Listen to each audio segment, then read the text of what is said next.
When you use a ridiculous word like apocalypse to describe pretty much anything, obviously it is clickbait.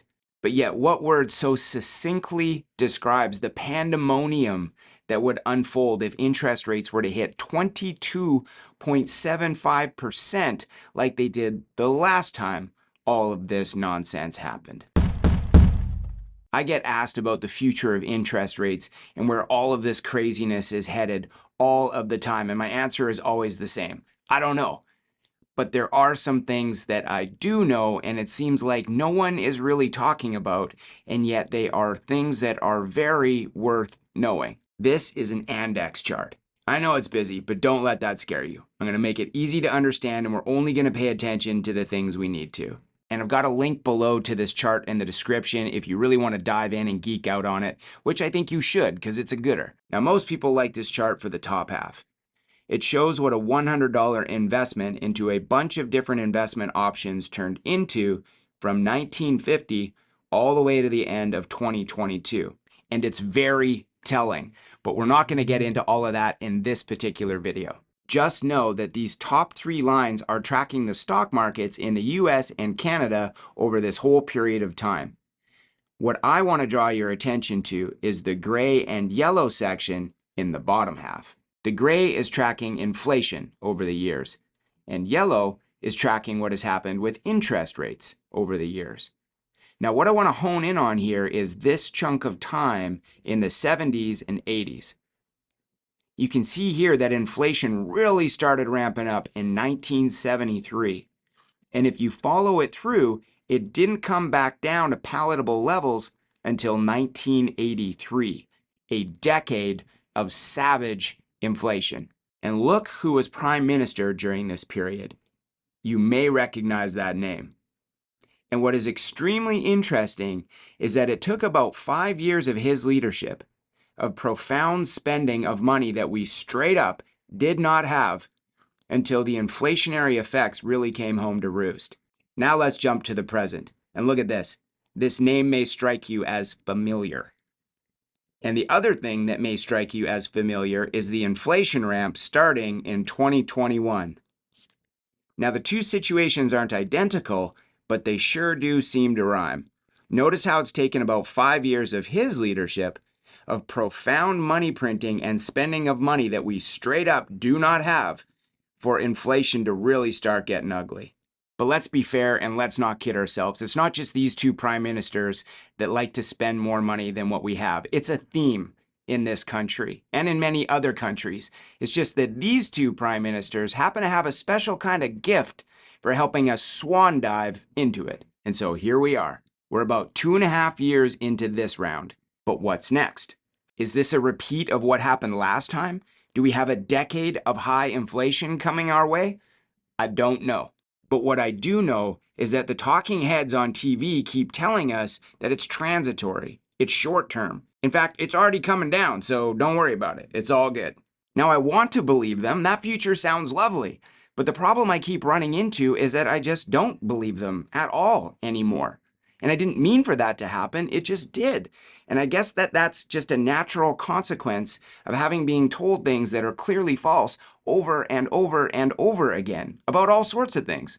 They can tell me that inflation was 7 or 8% last year or whatever they said it was, all they like. But I put gas in my car and I buy food and I can read, so I can actually see the prices of houses. 8% is make believe. It's not even close, not when it comes to the things that we actually need, the things that we actually spend our money on. Or remember when the governor of the Bank of Canada told us this? The COVID-19 pandemic has caused an unprecedented fall in economic activity in Canada, and the recovery will require considerable monetary policy support. Interest rates are very low, and they're going to be there for a long time. We recognize that Canadian businesses are facing an unusual amount of uncertainty. And so we have been unusually clear about the future path for interest rates. If you've got a mortgage, or if you're considering to make a major purchase, or you're a business and you're considering making an investment, you can be confident that interest rates will be low for a long time. Shame on me, but I actually believed him.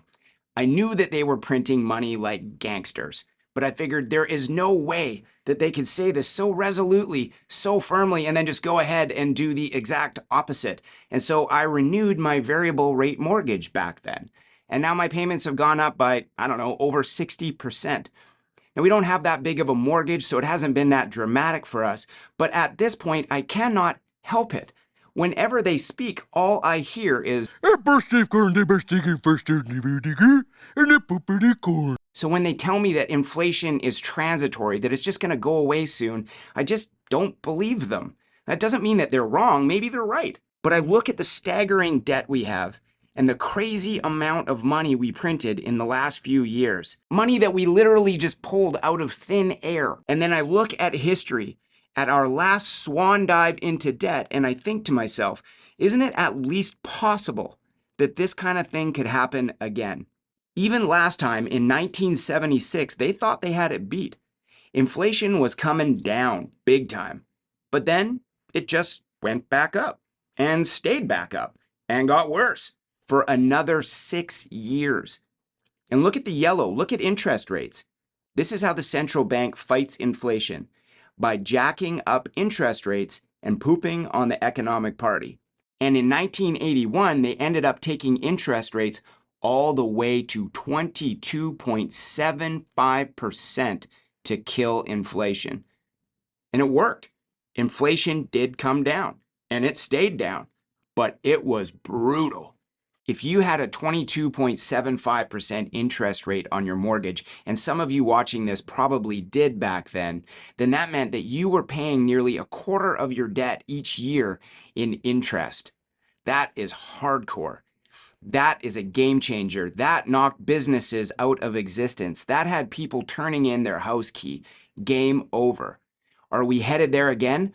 I don't know.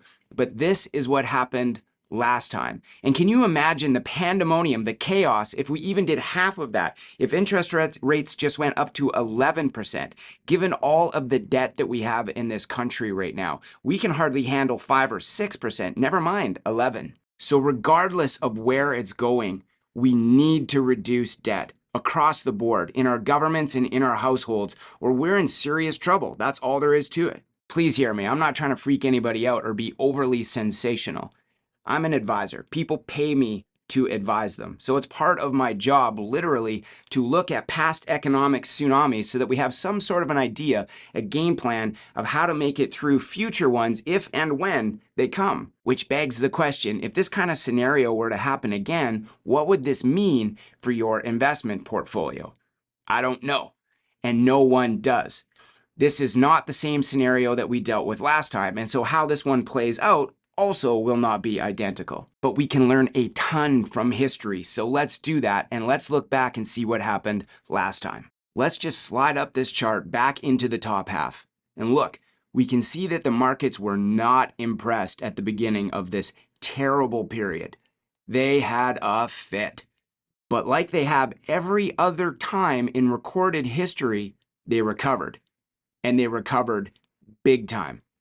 Even though high inflation and high interest rates were smashing people in everyday life, businesses had to figure it out. And they did. They cut waste, they laid off where they had to, they found efficiencies, they raised prices in order to be able to keep up with inflation. Basically, they did whatever they had to do to make it through. And so even though everyday life was brutal on the ground, the world kept moving, and we made it through because we had to. And those that held on to their well-diversified portfolios, and especially those who kept adding to them while markets were down and prices were on sale, they moved on to staggering long-term growth. So do not sell if you can avoid it, and add to it if you can. History is not vague about this. This has been a great plan every time. And again, I'm not saying that interest rates are going all the way back up to 22.75% or even 11%, or that high inflation is necessarily going to stick around for a decade. I don't know. But history is a phenomenal teacher, and we are wildly naive if we don't at least hear her out.